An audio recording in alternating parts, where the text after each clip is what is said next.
get started. I'll share my screen, and everyone able to see my screen? You can give a thumbs up or a nod. Yeah. Great. Okay. My name's Kate Chesbrough, presenting on behalf of the project team for the most part, but we're here with Jeff Nadge from Barton and LaJudas. Go ahead. Hi. How are you? Barton and LaJudas is the project lead, Whittam Planning and Design. Working with them, we're doing a lot of the design work, working with Cloud Geshen. So we're joined by my colleagues, Ife Yan. Hi. Give a wave. And Kayla Mosbrook. Hi. From WPD. And a lot of the design work as well has been by Cloud Geshen. They're a design firm based in Philadelphia. So we're joined by one of their principals, Barbara Schwarzenbach, and Branson Kellen. Great. So thanks everyone again for being here tonight. It's an exciting project, and we'll just start. So Jeff, if you want to talk a bit about the structure of our project team. Sure. Yeah, as Kate mentioned, I'm Jeff Nadge. I'm a landscape architect with Barton and LaJudas. So we're the consulting engineers. So we're doing a lot of the transportation, site, civil engineering, utility engineering. And then we've partnered with Whittam out of Ithaca. They're landscape architects, so they were heavily involved in the concept development, played kind of a critical role in getting the funding for this job. So it made a natural fit to partner with them. And then Cloud Geshen also is a partner. A lot of what you'll see was prepared by Whittam and Cloud tonight. You know, the engineering drawings are not that exciting, so you'll see the fun, colorful, vibrant stuff. But Cloud Geshen is based in Philadelphia. They provide expertise in kind of environmental branding, which includes like the identity strategies, gateway design, wayfinding, and signage.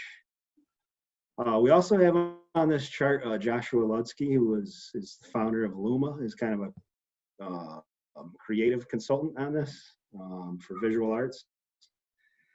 And then Kostic did the survey, and then looking down the line, we also have a couple sub-consultants anticipated for the construction services.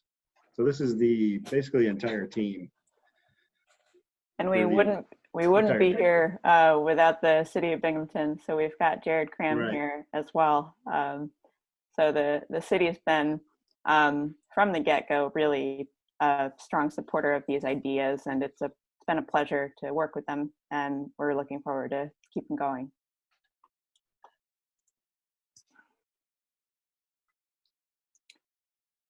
So this diagram here shows the general project boundary. It's an area of downtown, and as we look at some of the diagrams that talk about the DECO district funding, it's really focused on the Forum as an anchor arts institution.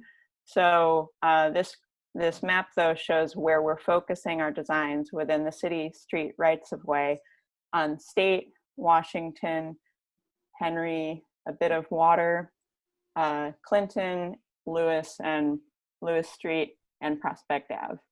So this gives you an idea of where these ideas are focused in plan view. And as we mentioned about the Greater Binghamton Fund, a bit of background on that is that in 2018, the state announced a funding opportunity for the Greater Binghamton area specifically. And at that time, WPD helped prepare a lot of the planning documents. And as we know, many of the arts organizations in the whole Greater Binghamton area are based in downtown Binghamton. There's also a wonderful scene that has evolved over the years with restaurants and other really great initiatives that are happening downtown So we're focused around the Forum area as a major arts institution. And during that time, a lot of ideas started to float around. We developed a number of graphics that caught people's attention. We worked really closely with a lot of the project stakeholders, with the Forum and others. We had a stakeholder meeting then, and it led ultimately to a successful funding application. For this project, we are at the end of our 4-month schematic design phase. So this is an overview of where we've been since July of this year. Midway through, we had a few stakeholder workshops with the Forum again, a lot of the restaurant owners, the gallery and building owners in the district, as well as LUMA, to talk about where our ideas should go. And that was before we put out the survey for all of you to respond to. As you might have read in some of the notes, we've had a tremendous response to this survey. More than 650 people responded to this. So we're really excited to share the results of the survey, and we really thank all of you for your time in taking it. So question 1, most of the people that were taking the survey are Broome County residents. It is interesting, some of the secondary answers to the question of people's connection to the DECO district is that they work downtown or they're students in the area. The second question was about what brings people to downtown. And the most popular response there was going to restaurants, followed by running errands, making friends, meeting friends. Suppose you could make friends too. Art gallery events, and walking or running on the Riverwalk Trail.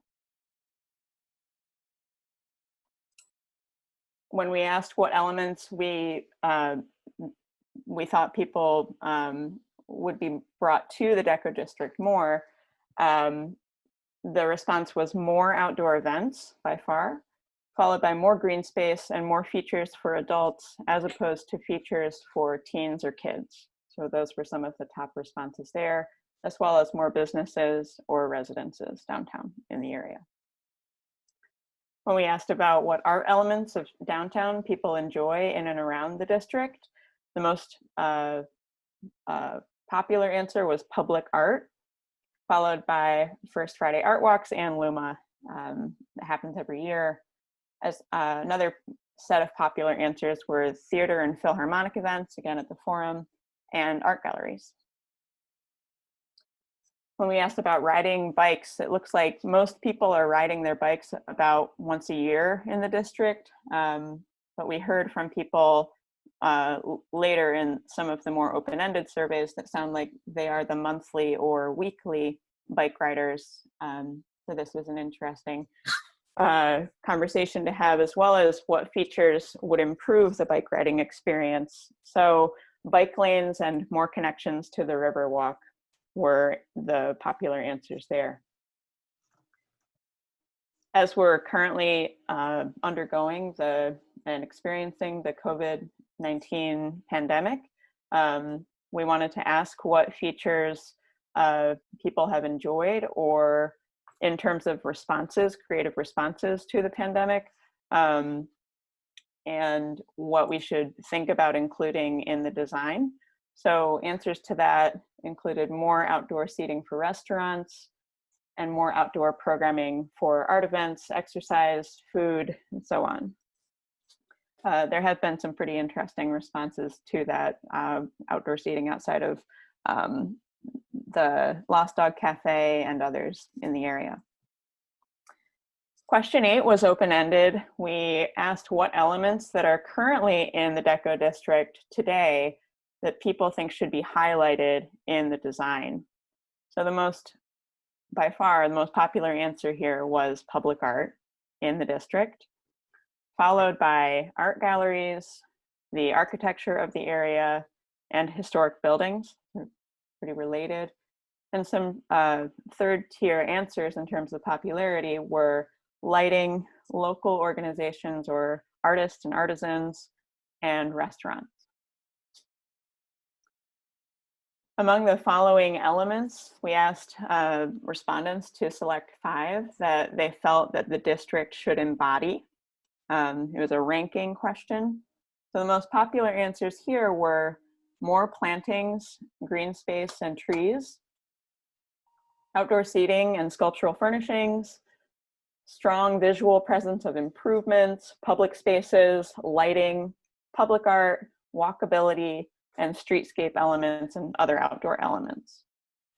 I should say that just as a general note, tonight we will be going through the survey, and then we'll be looking at the schematic design, and you'll see how what we're hearing in this and what we've designed to date are related. So more to come. Out of the DECO district signage strategies below, we asked people to indicate their favorites. People were preferring these cut metal options. For gateway bridge elements, people liked the lit up bridge as opposed to a painted bridge. In terms of the bridge in question, there is more of the thinking about the railroad bridge that goes over State Street as you leave or enter the district, by the way. Out of the place branding lighting that was shown, people liked these really colorful overhead elements. Either the light or the features themselves were different colors in these options. There were a few different uniquely branded strategies shown, and people liked these fence panels that were either a chromatic expression or a more neutral tone, but a custom cut and designed infill panels in fences. Thinking about what crosswalk art people preferred, they liked most those that have the stripe the white stripe that looks like a typical crosswalk, but painting in between with different colors. They also liked these that are more of a curb bump out, but painted on with the crosswalk just black and white in between. Furnishing strategies that people liked were these are both wood, so people were definitely preferring the wood look and texture. This one looks almost like a pop-up installation. It has some color as well. It all looks comfortable, and this is a more curvilinear pattern that people liked. Out of the green infrastructure options, these are green infrastructure plantings that help absorb stormwater during rain events. The preference was toward more of a general green palette with maybe some pops of color as shown here, but in general, just more of a cohesive greens as a color tone for that. When we asked about what street tree and storm grates people liked, these are very different, but both the most popular. So this is a Corten steel look. They're both custom made and interesting, but this is a much more colorful look. Out of the traffic calming crosswalk strategies, the most popular answer by far was this one that has some specialty paving and plantings at the crosswalk. And these were almost a tie, but the second most popular had a custom painted strategy. Out of the specialty paving strategies shown, people liked the gray gradient with rectilinear pavers, almost like a larger brick. Again, these were almost a tie, but the second most popular was more of an organic shape that is like a hexagonal, again, in a tone of gray. So then we had our most open-ended question by far, question 20, which asked, what else should we be thinking about for the DECO district? So this was our, I'll share sort of our process. Our first response was to put together this word cloud. So we were seeing a lot of comments about more greenery and trees, public art, accessibility. But as we started to read these really thoughtful responses that, again, were in the hundreds, really reading through them, there was so much richness and diversity in what people were saying. So we picked a few out of the hat, but Dancing, lighting, or water during the summer seemed like a really beautiful idea. And these just really got us thinking, lighting up building and bridge facades. Downtown not being only for younger people, but thinking about older people as well. The importance of calming traffic and protected bike lanes. There were a number of ideas about considering limiting traffic on Sundays, for example, or other limited periods of time, and allowing the streets to be closed during an event. Thinking about native trees and shrubs. So there were so many of these that we really wanted to show the diversity of responses here. So these are ordered in terms of how many times they were brought up. Many comments brought a couple ideas up, so we did our best to group these. So the number one comment was about maintenance, but it was about a lot of different elements of maintenance. So picking a few out, thinking about salt and winter, looking at pavers instead of paint, potentially, thinking about long-term costs. And as you might imagine, during a public outreach period, we heard some ideas that don't necessarily agree with each other, but it is our job and responsibility as designers to balance all of these ideas. So going through these, the most commonly talked about thing was maintenance. We heard a lot about the overall aesthetic, a number of different ideas about whether or not to use color, what types of color, what types of style, public art, and ideas about what that can be. Accessibility of all kinds, so for all ages, all mobility abilities, pets, wheelchairs, roller skates, so on. Plantings and green space, painted streets. There was a split decision in some cases on that. Thinking about artists, especially local, diverse, getting artists involved in the design. Lighting in the district and its importance in the aesthetics as well as the safety. Sustainability, thinking about native plants, sustainable materials, green infrastructure, thinking about events in the district, dancing, music, performances, food trucks, and keeping events year-round. Safety in the district, so monitoring, lighting, again, places to gather, thinking about how families can feel safe here. Parking was brought up in terms of its accessibility, its cost, connections to galleries, and its relationship with wayfinding. Walkability in the district, diversity of how we represent everyone in the district and how people are feeling included in this district. The river, thinking about the connection to the riverfront, Riverwalk, closing off streets to cars, again, biking, a couple ideas about garbage and how to manage that, benches, a lot of thoughts about college students, good and bad. And places around the world that were mentioned. I mean, a lot of design precedents that were mentioned here. And so there were just so many responses, and it was really wonderful to hear from everyone and to continue to learn about what's important to this community in downtown and beyond, and how that can make its way into the design as we continue to move forward with the design. So we'll transition now to sharing where we are in terms of the design process.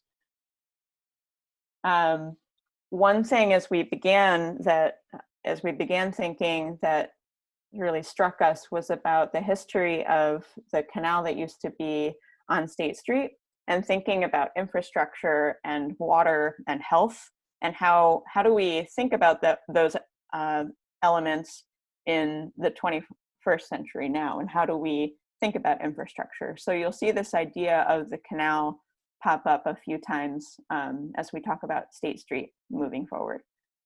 A little bit more about that. There used to be a canal on State Street that was later filled. So a lot of history there. So we put together a master plan for the area I'll zoom in a little bit so it's a little bit easier to read. And this plan, by the way, will come up a few times. So just to orient everyone, the State Street garage is here where my mouse is. The Water Street garage is here.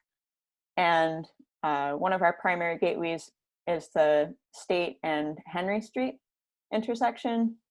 Moving along State Street, go there in a minute. On Henry Street, we're going toward the Riverwalk. Riverwalk is here. And as we move up on Washington and State Street, we see the Forum near the center, Clinton Street, the Clinton Street Bridge, Lewis Street, how that connects to Prospect Ave, which is actually there. So the next several slides will dive into the details of these plans. And we'll start from the ground up. So one of the fundamental things we're thinking about are creating more public space in the district. And we can do that by widening sidewalks and adding sidewalks within the street rights of way. So that strategy is very much employed on the State Street and Washington Street corridors. And there's a new sidewalk added on Prospect Ave. All of this allows for all of the many uses that public space can have and really enhances walkability throughout the district. So we can imagine, events like First Friday and many others would be just much enhanced by having more outdoor space. Thinking about the gateways themselves and the curb bump outs there, as well as the painted crosswalks. Curb bump outs help to calm traffic and they announce that you've arrived to the district. So we're narrowing the street at those intersections where we can. And then for the crosswalks, we're painting in between the lines with a color palette that will be cohesive throughout the district. And so these really artful elements will really tell you that you've arrived to this place. Thinking about traffic calming even more, we have two mid-block crossings that are raised curbs, raised crossings so there will be a slight bump as a car goes along, which really reinforces the idea of slowing down. But for pedestrians, it'll be at the same elevation as the sidewalk. So the crossing itself will feel more like a plaza to get you from one side of the street to the other. We are visually narrowing the streets by adding paint to the streets, like these images.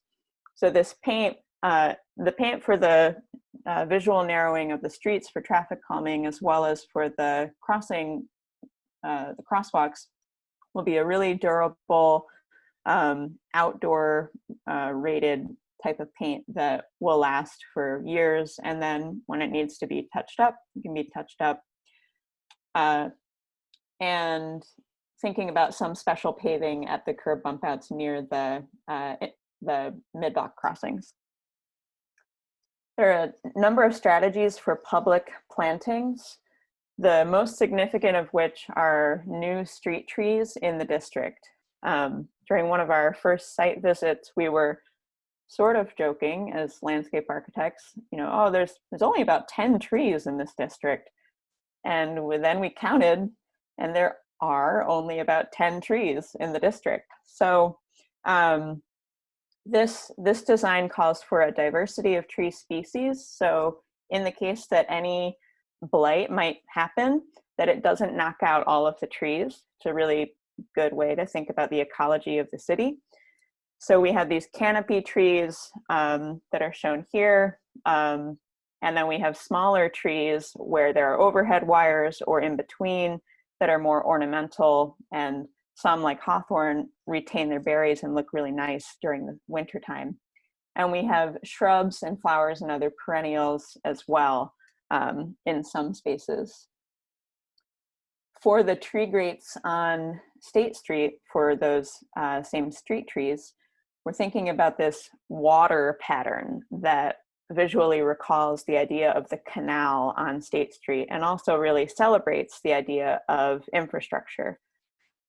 Another way we're doing that, and we're still figuring out the exact locations of the green infrastructure, but on the State Street corridor in particular, we're thinking about how we can do green infrastructure plantings that will, again, help with stormwater, bring a lot of green and visual interest throughout the year.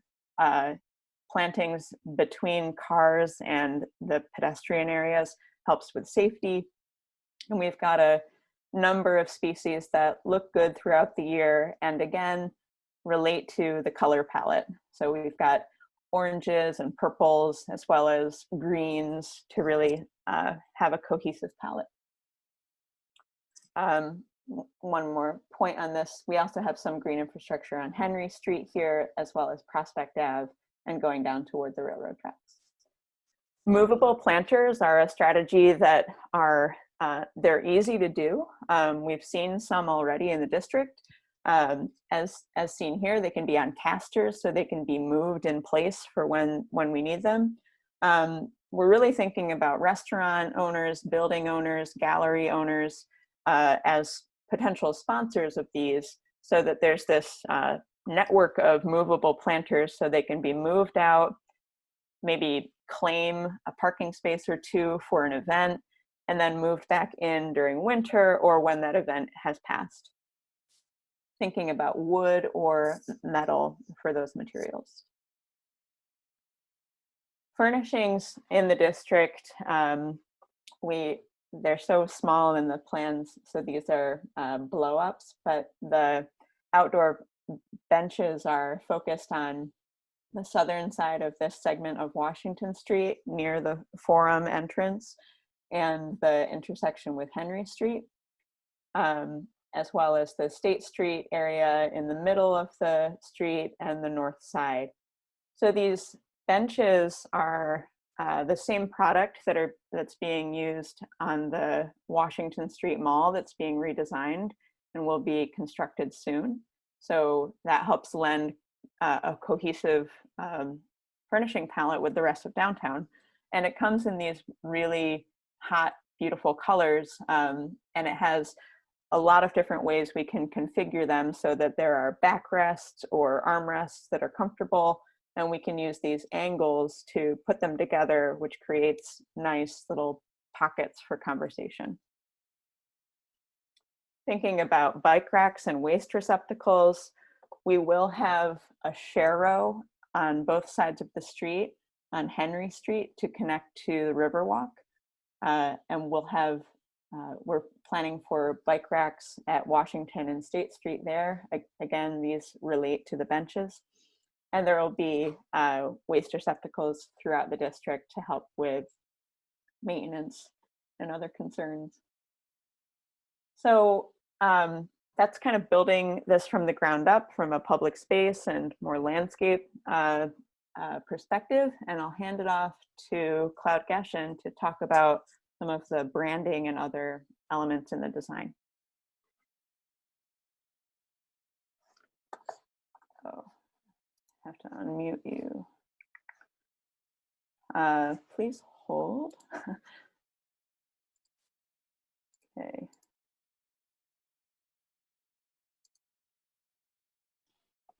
Branson, are you able to unmute yourself? I just asked you to unmute. I think so. Okay, great. Do I have audio? Okay, yep. Thanks. So anyway, to sort of give an introduction to kind of the discussion of brand and branding for the district. When we sort of began exploring, what a brand for this district might look like, we were initially inspired by the history of arts in the area, which sort of this rich history of visual art, as well as theater and these art festivals like Luma, and how the people in the local community are kind of what's animating the district. We're also thinking about the evolution of this neighborhood sort of over time and the history of this kind of particular part of Binghamton, the history of the canal and the history of industry here. And then sort of looking at how that translates to a logo, we started with sort of a simple geometric font that you can see in the upper left-hand corner. and began to sort of vary the size of letters to try and reinforce the pronunciation of DECO, so it wasn't kind of mispronounced or referred to as DECO or something that it's not supposed to be. But this varying of the size of the letters also gives kind of a theatrical character to a logo, almost like individual people performing on a stage, and kind of giving each letter kind of its own life. On the right, we're showing the logo with sort of a dot pattern applied to it. And this pattern we think is kind of a reference to people in the district coming together and kind of creating this art and culture. So it's, it's not about kind of this, it's more about kind of individuals coming together to create community. On the bottom, we started to think about also how major streets in the district could sort of become part of the brand in a way. And the street names, we're showing Water in Washington State. These sort of speak to the history of Binghamton, but also start to place the district sort of within the overall fabric of the city. Here's some more examples of pattern being applied to the logo, and I think this speaks to sort of the flexibility of this idea that individual people or kind of various cultural events are coming together to sort of create what is the identity of the DECO district. So this could kind of be implemented in a lot of ways. And speaking about brand, we're also speaking about how the DECO brand would exist in sort of the physical environment. So we started to think about what colors or materials could be used in things like signage or some other elements that we'll show today to kind of bring the brand to sort of the physical world. And in sort of the top row, you can see we're relying on sort of this deep, neutral color, kind of like a brown, almost black, which is kind of representative, we think, of the industrial character and kind of the history of the neighborhood. There's a lot of brick buildings, and the railroad bridge is sort of this brown, kind of beautiful, aged color. And then in terms of material, again, that industrial character kind of lends itself to more metal or things that could be used almost like sculpture. Also in this top row, we're showing some kind of these accent colors, which are a little brighter, and we're thinking of using those in kind of a more strategic way as a complement to the neutral color. Then also thinking about how kind of all of this is interacting with the planting and landscape scheme that Kate kind of just went through. Moving into signage a little more specifically within the district, we first identified some goals. And sort of our list of goals here was to first orient kind of pedestrian visitors, but also tell them that they've kind of arrived at the DECO district. So identify the district at the periphery, and then also begin to direct people to sort of internal and external destinations like Forum Theater or public parking garages. The bus station was a really important thing that came up. But also these external destinations, so you start to understand maybe not a boundary, but kind of the relationship between something like the DECO district and the Greenway and access to that, or maybe the sort of district around the courthouse. What we ultimately, I think, settled on was kind of a simple system of directional signage that could be implemented on existing light posts or also installed on new posts. The design of this is something that, again, is kind of largely neutral, but readable. And then this arrow feature is kind of speaking to the identity of the district and kind of the patterns we showed before. So the arrow is sort of like the feature that's connecting or tying it together and tying it to the identity. But the kind of system of signage as a whole is largely functional and simple. On the left, you can see some of the locations that we identified, mostly on the periphery of the district, where we think that directional signage should be placed. And sort of within the structure of what we showed on the previous page, the signage could take on kind of a variety of forms. It could be sort of more sculptural and curvy, like a number 1, or possibly a little simpler and geometric, like number 3. So within kind of that functional structure that we outlined on the previous page, it could kind of take on a variety of different forms that we're still exploring. we're also thinking about how we can identify parking in maybe an elevated way. So kind of what you're seeing here on the right is a larger graphic that could be applied to the parking structure on State Street, which is continuing the design language of the other signage. Here's what that might look like in person. So you're identifying the garage itself, but also directing towards its entrance in kind of a larger way that speaks to both vehicular and pedestrian traffic.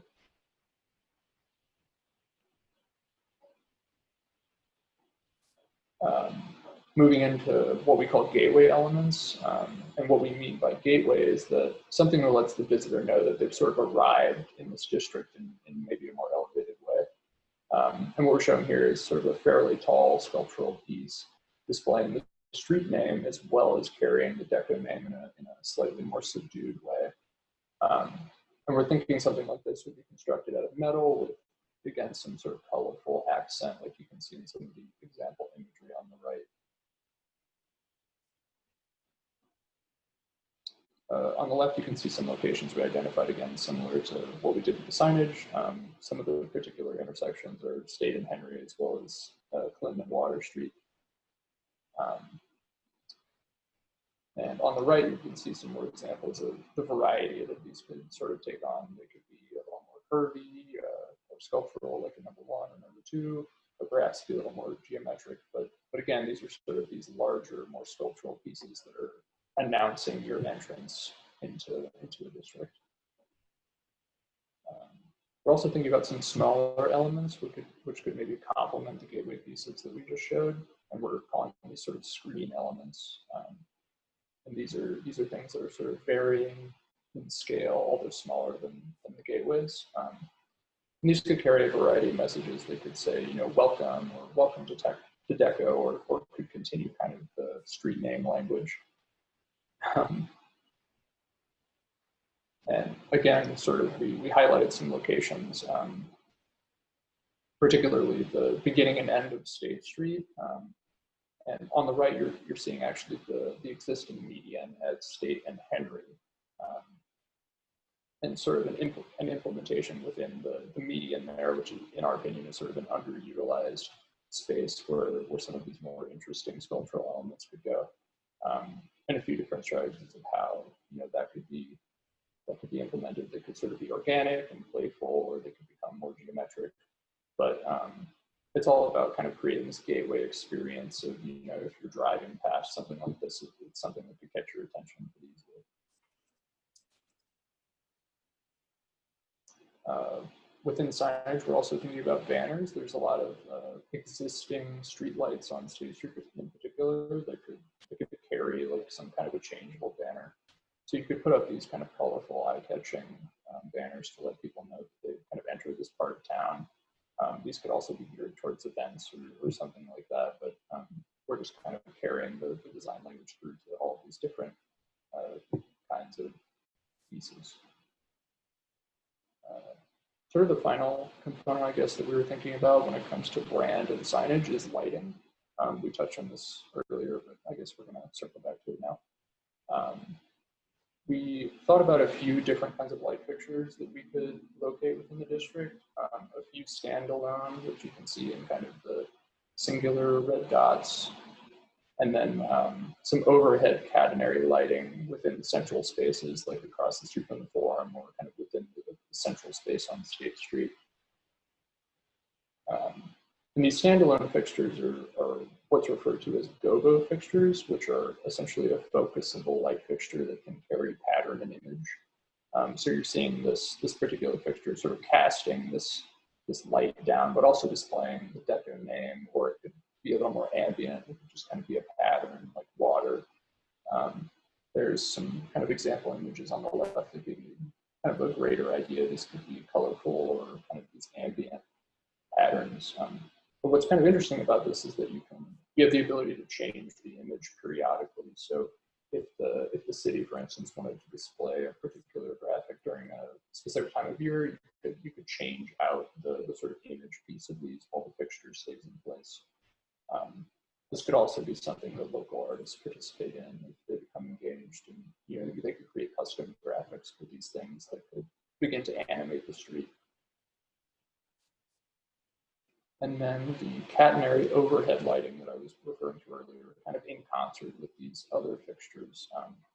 We're showing here the Forum Theater on Washington, so these fixtures could be kind of suspended over the street and really begin to animate the space at night.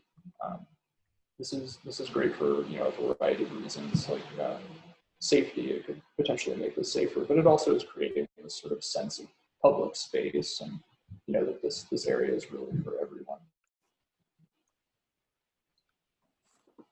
So that was a lot of information that we just shared, but we again thought it was wonderful to see how there are parallels between what we're hearing from the public as well as how our design thinking has evolved to date.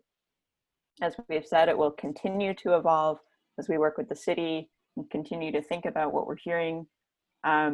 We've really thought about this environment as a whole. So many of the strategies that you saw tonight are at a large scale and at a small scale, but as a whole, they aggregate to a unified, cohesive, readily identifiable, unique district that is connected to the rest of downtown.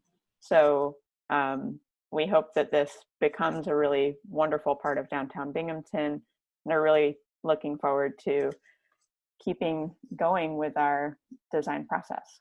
So with that, I think we'll open up the chat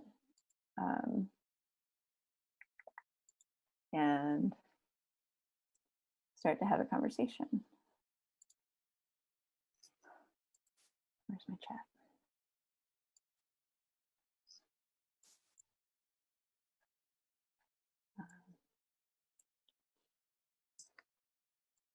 Bear with me just a sec.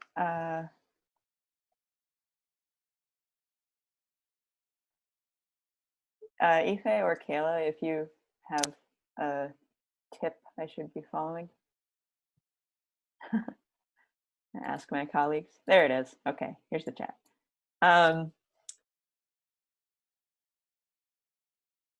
Okay, so that everyone knows, the recording will be made available to the general public. It will be posted on the city's website. And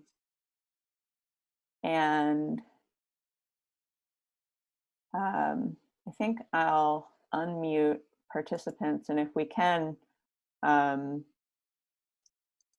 just have a conversation about this. So I'm going to ask everyone to unmute themselves. I'm just going to go down the list.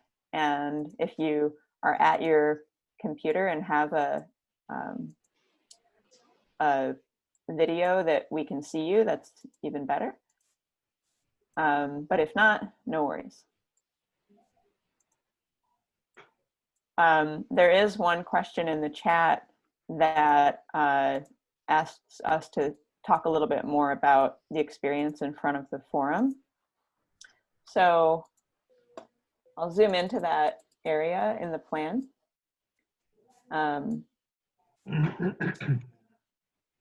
So this has curb bump outs on either side of Washington Street. And it allows for drop-off zone in front of the theater so that people are still able to be dropped off, but it creates more of a plaza near the historic, stylized marquee that the forum has. So there's seating there, there's catenary lighting in front, and there's ornamental trees across the street.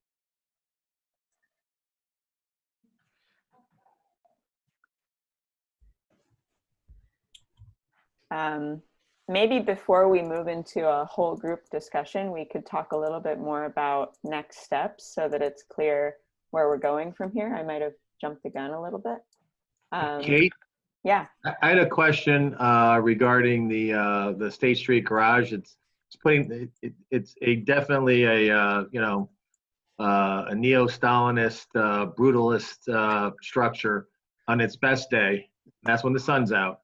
But, you know, just putting the sign on it, it just seems like a little bit, you know, if we can put some lipstick on that, as I think my chat thing item had, is that pretty it up a little bit.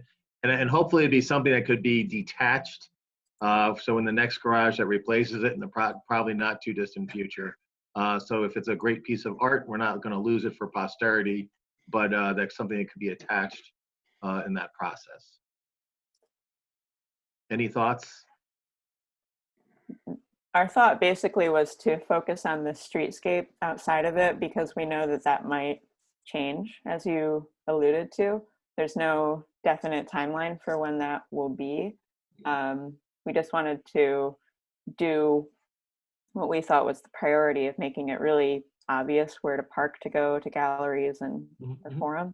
The one thing I thought though is an opportunity, if you were going to put some like, I'm not talking about painting on it, but if you had some kind of, you know, you could drill into it, some kind of, you know, metal sculpture or something, even something kinetic, that would be of interest visually, but that could be attached to the next garage or whatever structure gets located there. But just, I think it's a great idea. Ugly building that, Yeah. I got a hating for it. We think that's a great idea. I mean, it's really similar to some of the things we were talking about early on. So we'll keep thinking about this.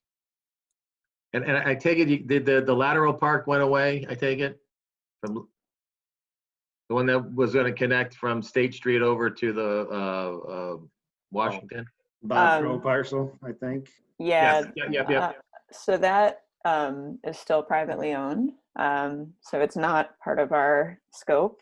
But as you know, during the Greater Binghamton Fund application, we were well aware of the potential for that. And then the one other thing is the cartographer in me, I think it says Clinton Street on there, and that's actually East Clinton Street. Just. Oh, good eye. The Bob Crow parcel is basically on hold, and the Clinton Street is mislabeled. So good. East Clinton, yep. Yep. Thanks. Don't worry, they made the same mistake on the Clinton Street side. They named that East Clinton Street. Not you guys, somebody else, another project. A common mistake. While we're kind of getting started in our conversation, I thought it might help give everyone some context to have an overview of the next steps. So Jeff, if you want to speak to these. Yeah, sure. So as Kate mentioned, you know, we're under contract as a team for 30% completion right now. And that is to help us and the city kind of better define what we take into final design, and then utilizing some of the public input. We'll work with the city next to kind of identify and prioritize some of the improvements and align it with the available funding, and then and probably coordinate it with a couple other projects the city has that they'd like to get going next year. So following this portion of the project, we'll be going into the final design over the winter, late fall and winter, anticipating starting construction next summer with a couple other city projects. So we'll be working with the city next on kind of sorting out what will be going into final design with and what we're looking at construction with. There's a couple initiatives around the district right now that we're working with. They do have a State Street reconstruction project going on, so that's going to be coordinated with that.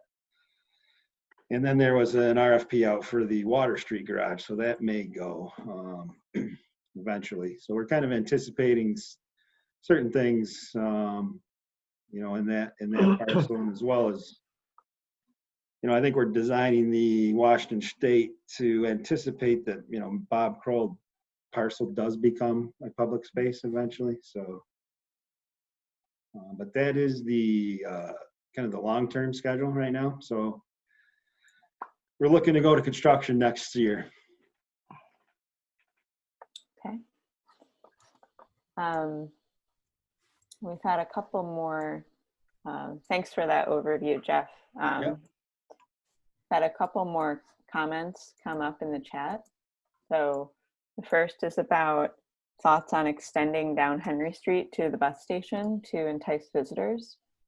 So it is a good, it was frankly a little bit hard to color within the lines as designers for this project, but the city is aware that there's no real boundary, and we're aware of that as well too. So we can only plan on these other improvements to the streets. Henry Street, as an example, will just continue to be improved, and it'll all tie in together. But basically, we had to start somewhere, and we do have a budget to work within. So we are hoping that the gateway elements and the wayfinding at that intersection will make it more apparent that the bus station is here. And also these improvements, including this new crosswalk from Prospect Ave, will make it easier for people that are walking from State Street, Lewis Street to cross and go to the bus station. Kate, one of the things that was out there, and I remember talking to the owner of the parking lot. If you go straight from the bus station, you come off the buses, there's a parking lot. I know the owner of that parking lot was willing to allow that a pathway be painted on it. It would be a very small budget item. And then that would draw people through the parking lot with Chris's Diner and Brunelli's Gallery and draw them in there. And there's also some thoughts about putting murals on both the side of the Brunelli's building and on the side of the Chris's Diner.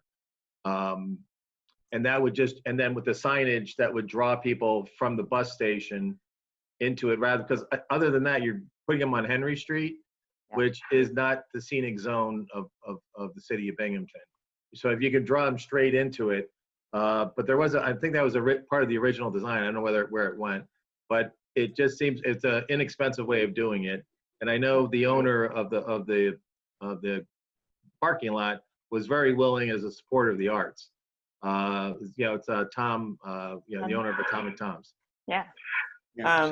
I think we're going to have to continue coordinating with a lot of private owners. But if I can help, I did a lot of footwork on that. So if I can help, don't be shy. All right. And the idea about the murals, there is a parallel effort that the county is doing right now for all the murals that are funded by the Greater Binghamton Fund. And that's all three municipalities, Binghamton, Johnson City, Endicott. But the speaking from what I understand the county's done so far is have a call for private owners to express their interest in having a mural on their property. I'm not totally sure of the status of that. I would strongly encourage, I don't know what the contact has been there, but that's a great place to do it, and you'd be drawing people into the art district. Highly encourage anyone to talk directly to the county about the murals. But as we've been talking with them, Stephanie and others, we know that these will work in concert with each other, and the murals are really going to help set the tone for this area. Also, everyone mentioned that Instagrammable moments, and we were thinking like this public art outreach program of murals in the designs for the crosswalks or the bump outs would be opportunities. But those murals can become those opportunities that people stop and take their picture in it. I'm also pretty sure Brunelli has funding in place for his own project for a mural. That's I know he had an application. I don't know where that is, and I'm I not. say that Go ahead, Stephanie. the county. There is some funding slated for, I believe it's 186 State Street, and we're working with the property owner. We have to work out a lot of details, but that is definitely a location for a potential mural given everything works out. And we also had probably a few other interested property owners right in the DECO district, a couple on State Street and Prospect Ave. So we're trying to finalize some of those details and really solidify the interest. But yep, this area will be a concentration of public art through our project and, you know, through the city of Binghamton's efforts as well. They'll mend very well. Yeah, Great. it's great that you're all coordinating that. Wonderful. The other thing I wanted to mention was that this is a kit of parts, like the movable planters, the wayfinding, the gateway elements, so that once the funding becomes available, they can be implemented in other areas to create a more cohesive district. Right. How bike friendly is this going to be? Are there going to be, you know, racks and bike lanes? Yeah. Oh, Go ahead. Yeah, there's some racks in there. I think they're On Washington. Washington and State. Yeah. So yeah, Henry Street, we're looking at adding, it's kind of a shared use symbol. It's called a Shero. No dedicated bike lane, but given the width and some of the parking short blocks, the traffic's already pretty calm. It's kind of a direct connection right to the Greenway. Jeff, I can tell you from and I have witnesses that I'm probably one of the biggest bike rider around, even though I don't look like it. It's fair to say those shared lanes are very poorly understood by most humanoids. Yeah, especially when they're driving cars, and especially when there's you know, if there's snow that's pushing you out, or ice, or a uneven you know, sewer entrance kind of thing, that it's a little sporty, or more sporty than I generally you know, I wouldn't want my kids to be doing it. I do it myself because I have a death wish, but you know, I think those shared use things, and there's one right now on what is it, on State Street right by City Hall, and it makes zero sense to me. And you know, it's somebody who's never ridden a bicycle in downtown Binghamton. Yeah, I mean, they're not appropriate everywhere. I mean, if we have adequate width, especially with parking and some street trees and some short blocks, it really tends to slow some things down. So we don't think there's a lot of traffic, you know, and high speeds between something like State and Washington, or Washington and Water. So it's pretty calm there. The only thing is, when if you're going to have people biking at night with the bars open and people driving, that I'm just you're designing to a scenario that doesn't exist. I mean, if we wanted to explore maybe dedicated bike lanes, we'd probably have to remove parking. So it's always a balance between, you know, if parking is important on Henry, there is some spaces we're retaining there. Clinton Street's a little more of a difficult situation, just because that is kind of it's a high volume intersection, so there really is no room to add anything, but there is a bike lane that heads east, so we're going to keep that. That would connect the Greenway heading east into the district. But another element of this in terms of multimodal is that there is a direct connection from the Riverwalk, short little on-street section, and then you're at the bus station. So if you do rely on public transportation, we thought that was a pretty convenient connection there. And truth be told, a lot of this design is hopefully going to build new habits of drivers, walkers, everybody. So apologies, a second ago, everyone had to see my messy computer screen, but I wanted to get a higher resolution drawing so we could do these zoom ins. No judgment, no judgment. You should see mine. Let's see. There was a question in the chat about why DECO. It's a really great question, actually. The name DECO is an acronym that stands for the Downtown Entertainment and Cultural Organizations District. That doesn't exactly roll off the tongue by itself. So DECO we thought was a punchy name. However, as you can see in some of the branding that Barb and Branson were presenting, DECO is sort of an underbrand to the street name itself or the overall area itself. So we did make the choice to not let that overshadow anything. It's there, it's almost like it's there if you want it to be there, but the names of the streets and the place itself are the priority. It's also why we've been in our public outreach efforts calling this the Downtown Binghamton Arts District. We know it's not the only place in downtown where there is arts. There's, I mean, the No Theater, there's Washington Street south of the Metro Center, Court Street area. There's the whole spread of downtown, but that's a little bit about the name and the brand. So it's DECO, and it's there, and it has a uniqueness about it, but it's not front and center. Hopefully that's clear.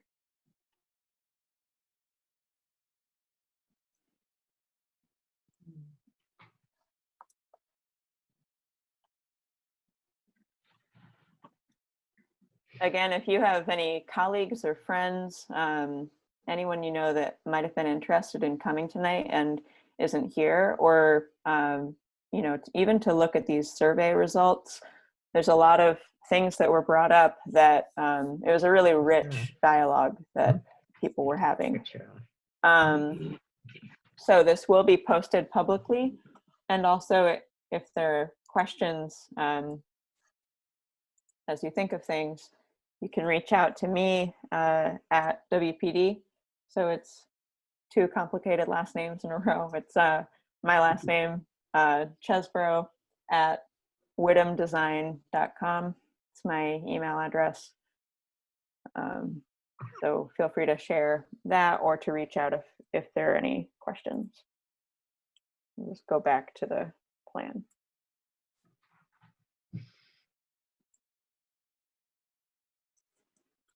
All right. Can't see up at the top. The railroad is at the very top. No, I think there's some trees along there that we can't really see. Oh, that is the top. Do I hear people talking about an area they want to be zoomed in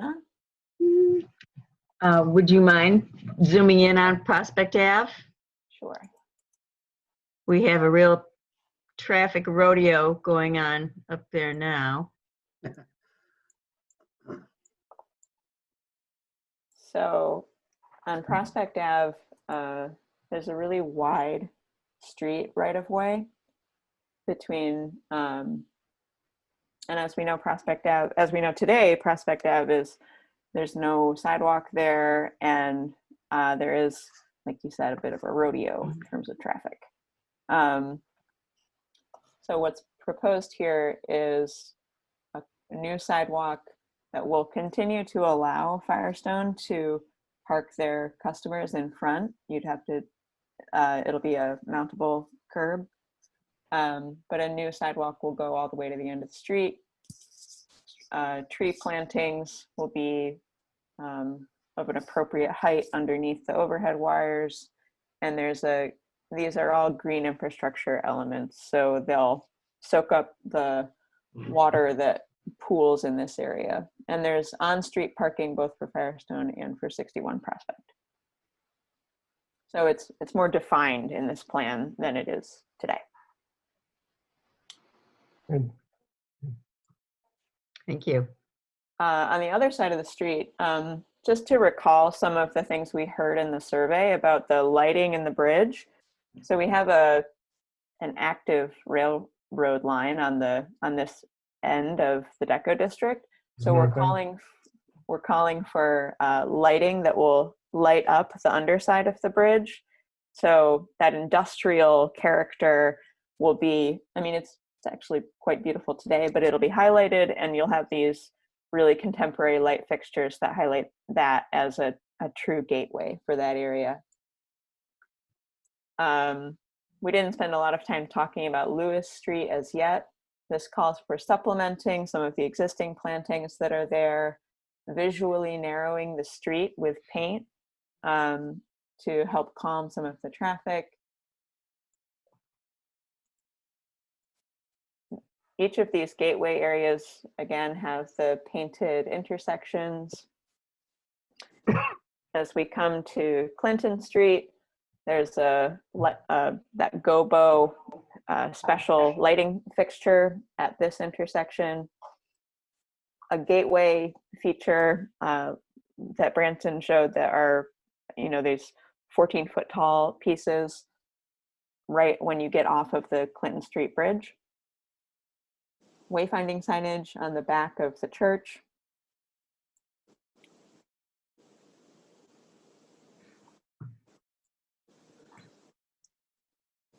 Just to echo kind of what Bob was saying, I think those are great improvements for Prospect Ave up there, but I think a continuation of those would be much welcome, south where, across from the bus station, right in that area, there's no sidewalk and it's just a pretty much open driveway for that parking lot. And I think it would just be great, maybe not through this project, but to keep in mind to put that on the record. Yeah. I think it'd be a really cheap add-on, and you'd have a property owner who's very open to it. Yep. And it would draw people in. Strangers who are coming off a bus who don't know Binghamton from Peoria would be able to be drawn into the DECO district that way. Mm-hmm. Yeah, this project does help us plan for other city projects in the future. So it is, you're right, that connection is pretty clear as you think long term. And while Stephanie's here, it might be a good thing to embed on the back of the forum, like the little signage of like DECO, district, so people see it. They come off the bus, they'll see DECO, on the back of the forum, which is very visible from the garage. And there's a pathway inside the garage facility, the intermodal facility, that points you right to it, but then it just dumps you off on Prospect Street. So if you're familiar, if you've been there, it's it's screaming to do it. Mm-hmm. And not doing it puts people in Binghamton and intermodal in a not particularly friendly spot.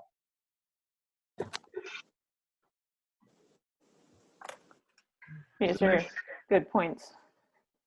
I think just another thing to consider, you mentioned, creating more public space, more gathering space, just making sure those spaces are equipped with, whether it's electric or, other infrastructure to allow, maybe food trucks or, a small musical performance or something like that.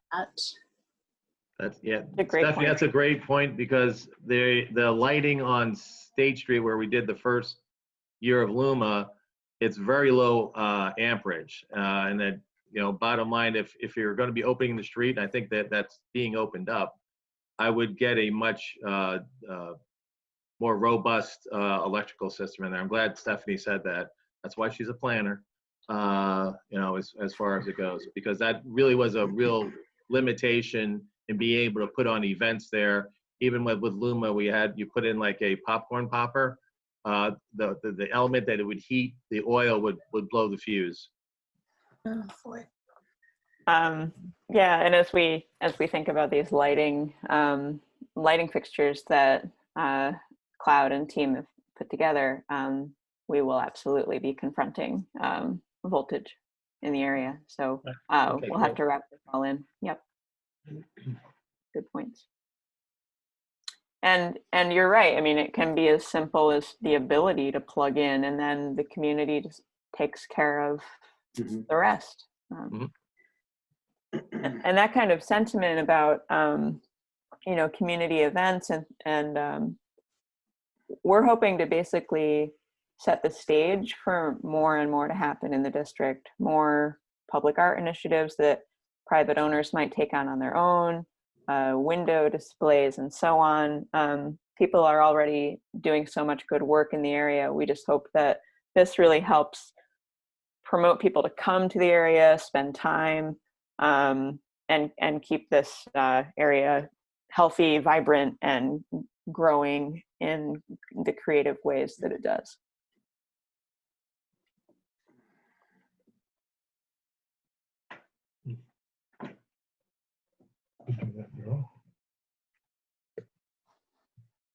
So Kate, you have a question about follow-up meetings? Yes, we do. So any follow-up meetings will be announced as we move into the next stages of design. We don't have any dates as of yet.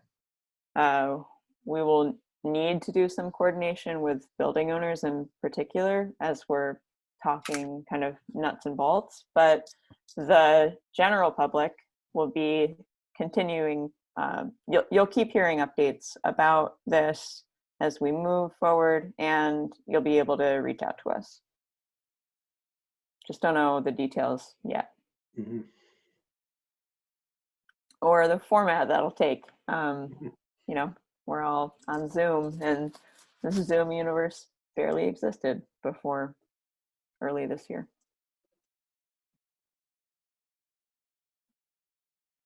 And just speaking of the pandemic, it really has highlighted the importance of public space, not only in Binghamton, but everywhere. It's really been a savior for all of us to be able to go outside and enjoy our cities and our local community.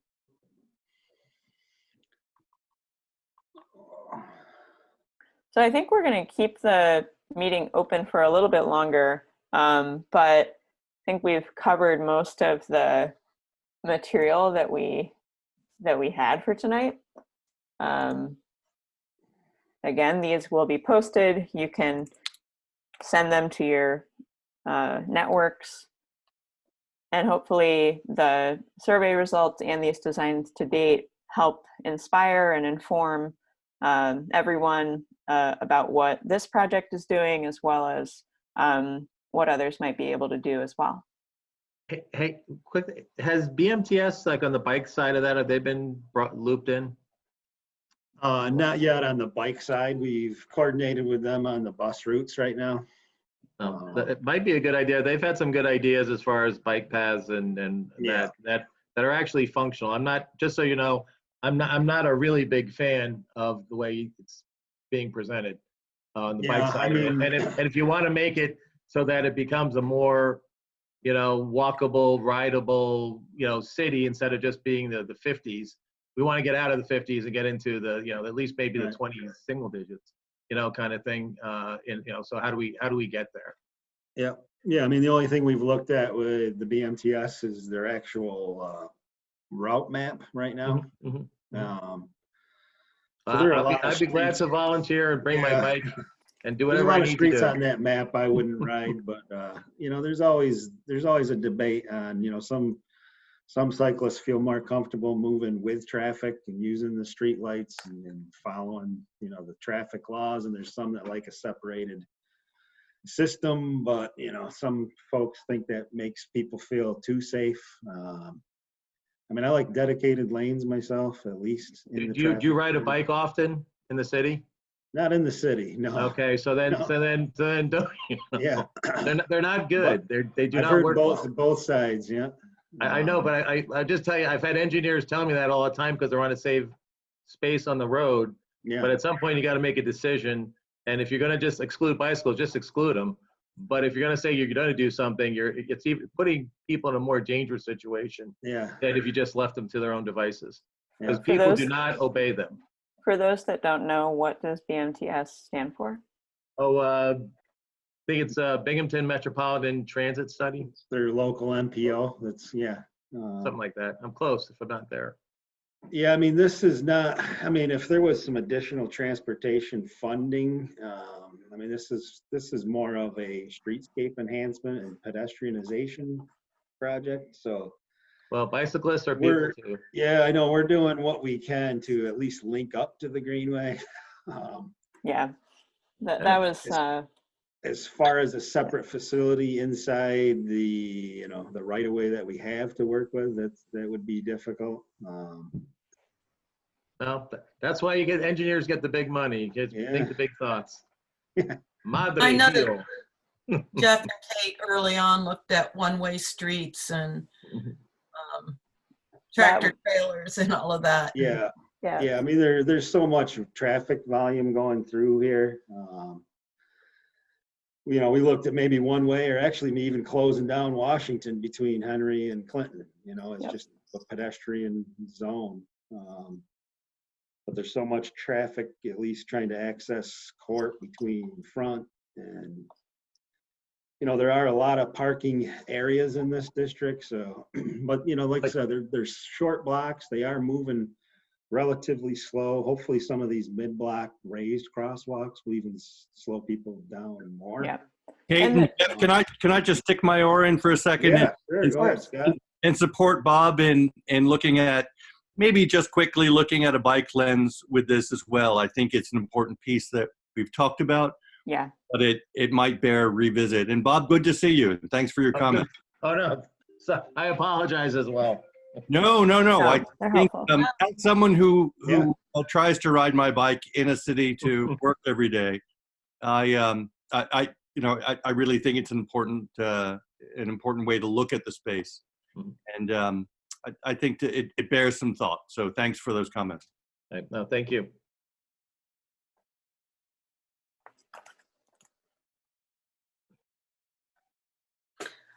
You mentioned public art.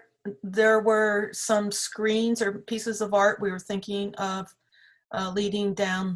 going down State Street towards the bridge, replacing those panels. And then at the end of, is this Clinton? No, that's Clinton over here. Prospect, and up here at the end at the railway station where there's a little green area. Whether we could contact the railroad and have that as a public art piece too on that fence. It's Yep. just something we all need to look into more. That's a great idea. That's an excellent idea.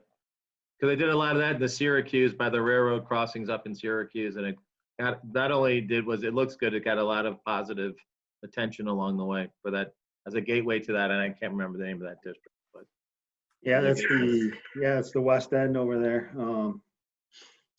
It took about a year to get the railroad to agree to paint those bridges, but I think they commissioned artists for each side there.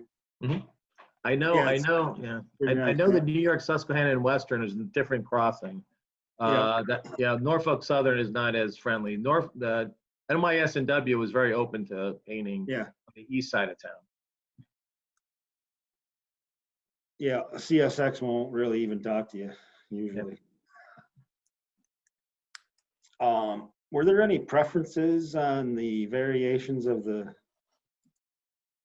signage or gateway elements, like kind of the style or architectural configurations of them? I mean, I think there was a few options. And we still have a number of people here in the meeting. We haven't heard from everyone. So if you haven't spoken yet, please feel free or not. Also, the idea of these that I don't think was mentioned is that they're punched metal with a architectural lighting feature so that the pattern would glow, and we can look at a variety of patterns to integrate into the face of these signs. So behind these could be 3 to 4.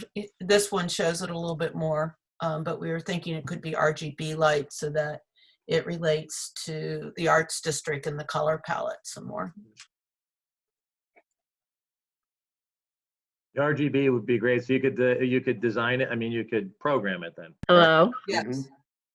Uh, Yes. Can you hear we me? We can hear you. Yep. No, they can't hear me. We can hear you. Yes, Yep. you can. Who's speaking? I think I think she just know muted her. herself.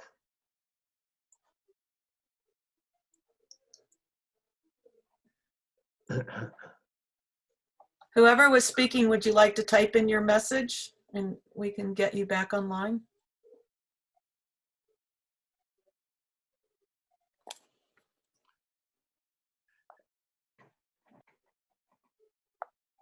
Well, if there's an empty space, I'll jump in a little bit. I'm just wondering, like, is using like the Binghamton green as an accent color as well, from place to place? We thought about that. I think Barb and Branson can speak to this a little more, but that was in this for a while. But as we wanted to relate more to the industrial character of Binghamton, as the dark green can look institutional sometimes. So we wanted a more industrial tone. So that very dark, like almost black brown, was what we were going with. I see the industrial to some degree, but what I also see when you're sitting in the middle of the city is you see the green hills surrounding the city and the number of trees there as well. And it is something that is, again, I'm not from Ithaca or Syracuse, but I'm from Binghamton. It is something that Binghamton, that green has been a color that has carried through in most of signage, our city flag, et cetera. And I'm not saying, whatever, I'm not saying to have it all things, but it as an accent piece to catch on from time to time. It is home. It's just like orange is Syracuse. Right. That whatever the Pantone number is, and it varies, to be perfectly honest with you. Yeah. But sounds like bitter experience. I have the same problems.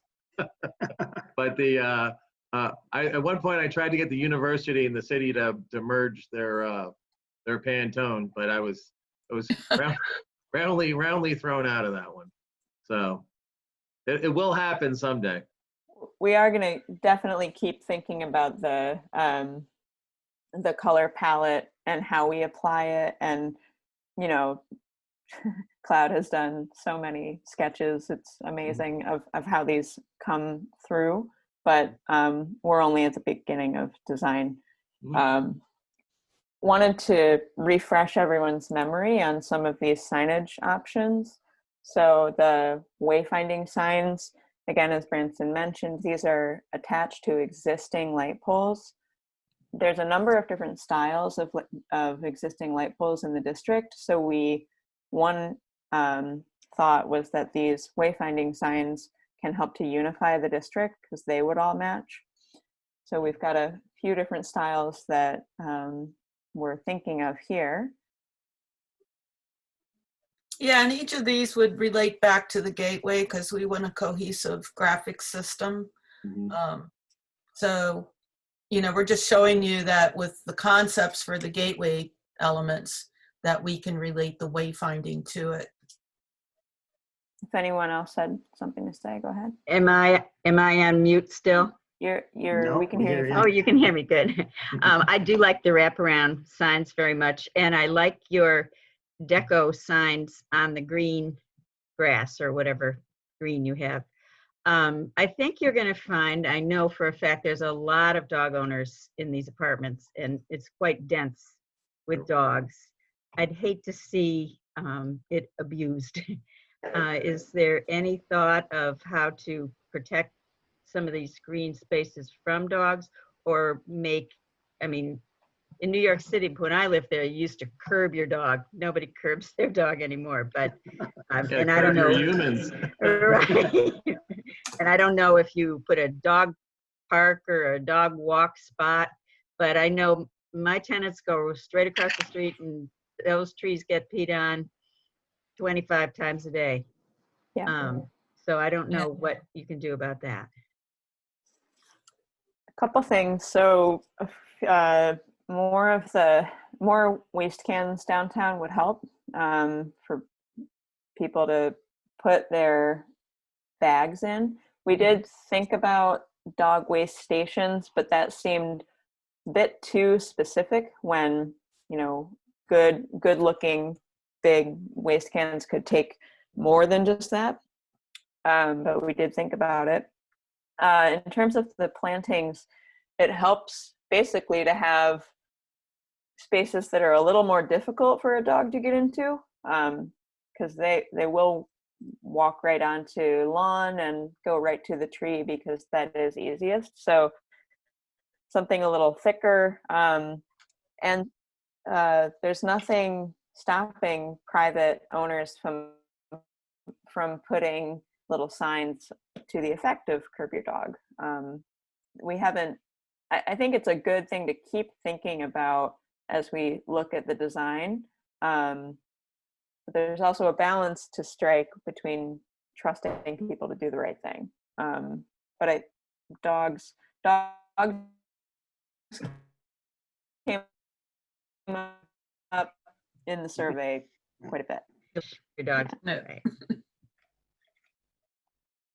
I like the street signs, by the way, too. They look, I think there's an interesting, they stick out and they do tie into the wayfinding. It's a great idea. Were there any preferences that anyone had on style, or just keep going with ideas? I like the wrap, the second one. Yeah, I don't feel, I think they're all interesting ideas. I don't have not really bound to any one of them, to tell you the truth. But if I'm trying to think. No, I that's a bit. We've got these different options also for the gateway fixtures. These again are kind of these larger than life elements that are at the periphery, and they have there's an in-ground light, as Barb was explaining, that could be programmed to be different colors, and that would shine through the perforated metal.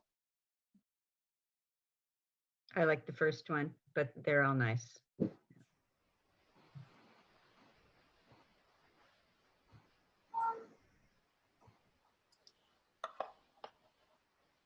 And the last piece that was more of this custom art signage were the screens. So these are at the median, near the State Street garage, near the Riverwalk, and they would be infill panels to a fence.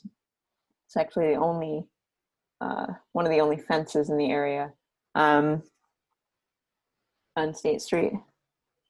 So we had a few options there as well. I didn't understand those. Just is there a where is that? What is it? What's its function? Are they just purely art? They're purely art. Okay. They are kind of announcing that you're here. They're an interesting way to infill things that have to be there anyway. Like the median right now has to be there for traffic. The fence has to be there because of the grade change. So it's a way to have fun with it and be sculptural at once. Yeah. Okay. Are they going to be black, or is that rust color an option? We are thinking about that. I sort of like the rust with the green.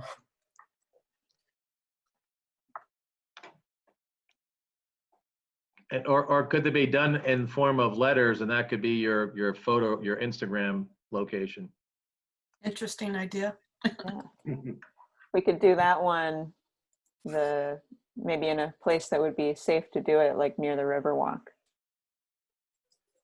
You and your bike could pose for a photo.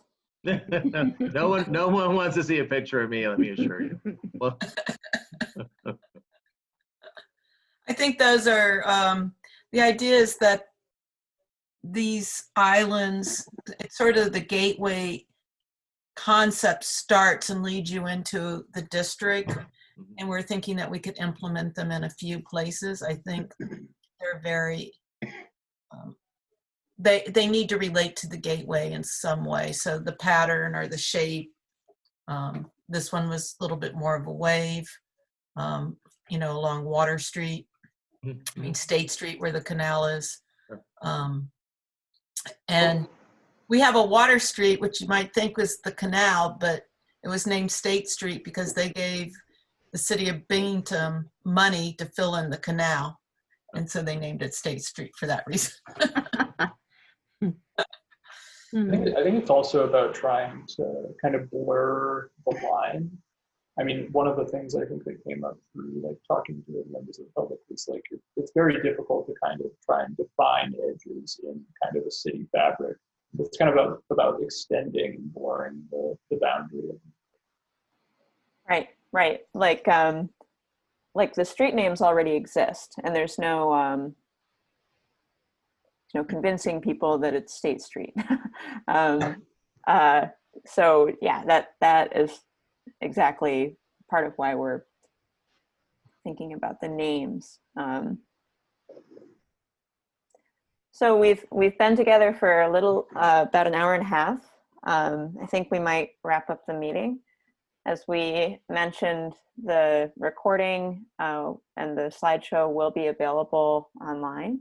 So you'll be able to see and pause the video and study things in more detail and share it with your friends who aren't here tonight.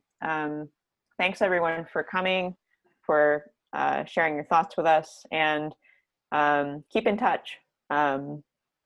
We've got my email here, and we'll continue to update the public as the project moves forward.